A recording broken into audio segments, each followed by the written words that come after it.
So if you ever find yourself in the situation where you are speaking to a flat earther, I need you to stop the conversation and ask them this question.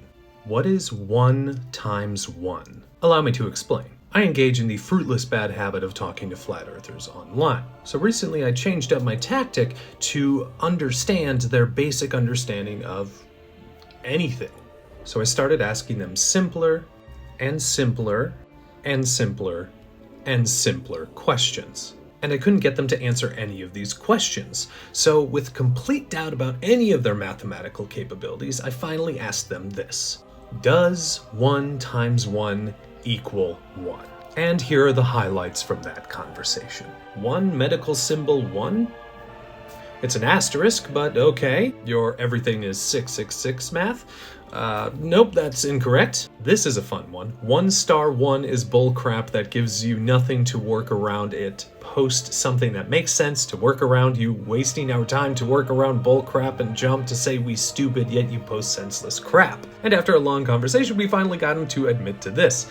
Now you're being funny because it does sound like a trick question because the system taught us that the answer is 1, but in reality it's 2 because you brought the other 1 to times it with initial 1. The system is full of bull s. We can't have 1 times 0 equals 1 and 1 times 1 equal 1. 1 times 0 does not equal 1 because now you can't bring 1 and make it disappear when you like. That's where the system started to program people to its bullcrap for the control so that people can't fight it when it brings bigger lies. I like the truth. I'll stick with 2 for my above reason. If you multiply 1 by another 1, you wouldn't get 1. Incorrect. You can't multiply by 1. Simple. The very definition of the word should tell you as much. Always trying to overcomplicate things in an effort to sound intellectual. Give us a break, sit down, and SDW. Finally, so in societal math, yes. In real world math, no. The definition of multiplication means to make more of. If you can't make more, is it multiplication? No. So by definition, 1 times 1 can't equal 1.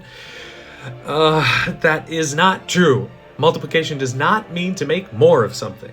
And if you're wondering, no, I could not get any of them to admit that 1 times 1 equals 1. Stay in school, kids.